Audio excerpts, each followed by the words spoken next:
Bonjour, bienvenue pour cette nouvelle Vendée en direct spéciale fête. On se retrouve avec Sandrine ce matin. Bonjour. Bonjour. Merci de nous accueillir donc au zoo des Sables d'Olonne, un zoo qui est ouvert jusqu'au 31 décembre. C'est une période qui est comme n'importe quel moment de l'année. En fait, vous ouvrez à peu près toute l'année. C'est ce que vous me disiez tout à l'heure en préparant l'émission. Oui, enfin, on est ouvert quelque temps quand même dans l'année pour pouvoir faire des travaux, etc. Mais on ouvre exceptionnellement en période de Noël. Cette période-là, c'est ce qu'on disait, c'est qu'il y a très peu d'espèces qui vont changer leurs habitudes au sein du zoo des sables. Tout le monde sera là pour accueillir les visiteurs, entre guillemets. Tout à fait. Que ce soit en été ou en hiver, les animaux ont leurs habitudes, leur même quartier.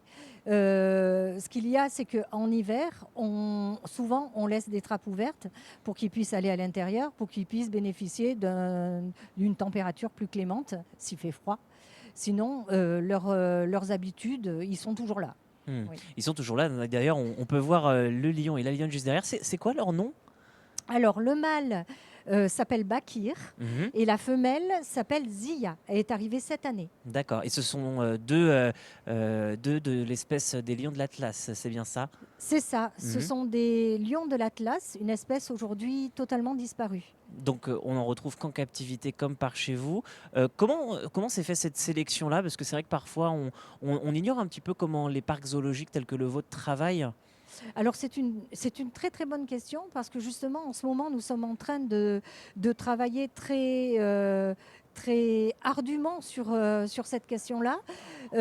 L'idée c'est de travailler sur des espèces menacées et de faire euh, du travail, énormément de travail sur la conservation de ces espèces-là. Alors maintenant, nos choix vont s'orienter sur des espèces extrêmement menacées pour pouvoir faire de la conservation et probablement aussi de la réintroduction. En ce qui concerne le lion de l'Atlas, le choix était un petit peu différent puisque c'est une espèce disparue. Il n'y a pas de réintroduction possible. Le lion de l'Atlas, nous l'avons choisi parce qu'il était un représentant de ce que l'homme a pu faire à certaines espèces. Et il était très important au niveau de la sensibilisation que l'on puisse communiquer et parler de ce que nous sommes capables de faire et de ce qu'il ne faut pas faire. Ce qu'il ne faut pas faire, donc, par exemple, c'est surtout du braconnage ou de la prédation, c'est ça que vous voulez dire? Tout à fait. Et également l'exploitation des zones habitées par les animaux. Il y a Hmm. ça aussi. Je pense, la plus grande menace qui pèse sur les animaux. Alors, pour les téléspectateurs, donc on peut se balader dans les allées du parc. Ils pourront même être accueillis par quelques petits singes. Bon, là, le temps n'est pas tout à fait clément, donc ils se sont peut-être un petit peu masqués, mais on peut les retrouver. Quelle est cette espèce qui ne semble pas effarouchée par l'homme? C'est le saïmiri. Alors, vous parlez des petits singes Tout qui à se fait. baladent dans le parc. J'avais Oui, peur d'écorcher le nom, donc je voulais pas le dire, je voulais vous le laisser. il s'agit du saïmiri.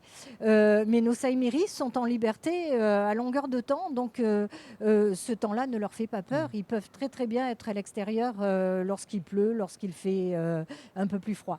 Oui, oui, puis bon, on le rappelle, hein, c'est pas des bêtes de foire, donc ils n'ont pas de petits bonnets de Noël ou de bonnets du Nouvel An, bien Tout sûr. à fait.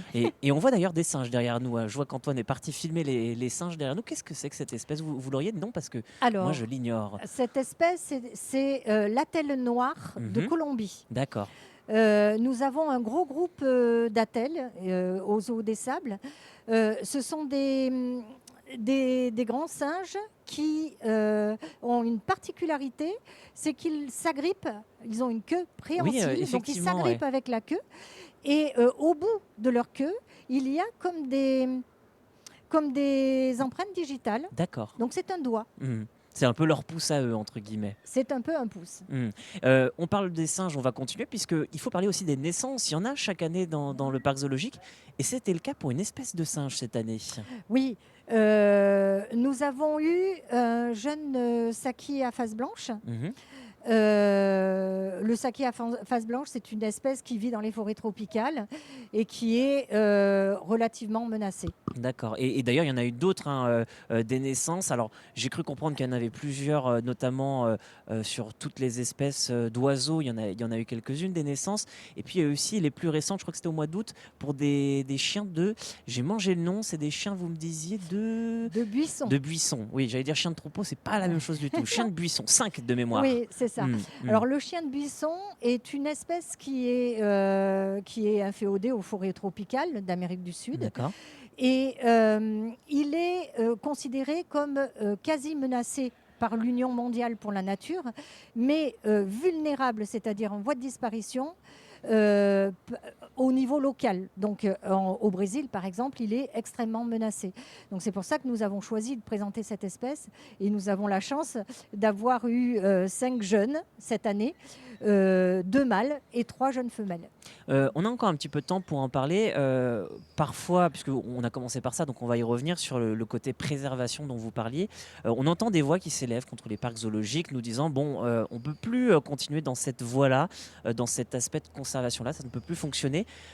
Pourtant, et vous nous le disiez assez justement, il y a plusieurs facteurs et arguments qu'il faut prendre en compte. Et je crois me rappeler notamment du côté, déjà, le contrôle du climat, entre guillemets, dans ces zones.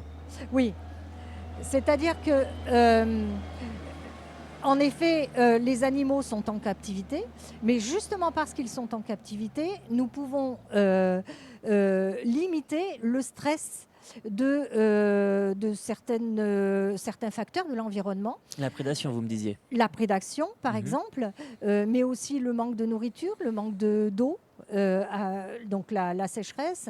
Nous pouvons limiter aussi le froid ou le chaud selon la période et également agir sur la santé de l'animal.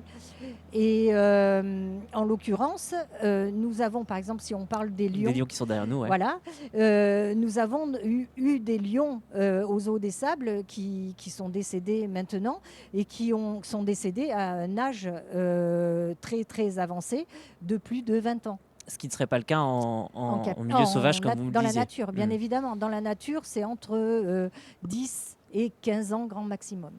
Eh bien, merci beaucoup en tout cas d'avoir accepté notre invitation. On le répète, les visiteurs peuvent venir jusqu'au 31 décembre. La dernière entrée, c'est à 15h30 17h. 17h. Ah, dernière entrée. Oui, dernière entrée. Pardon, 15h30. 15h30, voilà. Oui. Et puis après, vous l'avez entendu, on peut profiter du parc jusqu'à 17h. Merci beaucoup, Sandrine. Et puis nous, on va continuer notre visite, hein. Il y a plein de belles choses à voir, n'est-ce pas? Oui. Oui. Alors allons-y. Oh.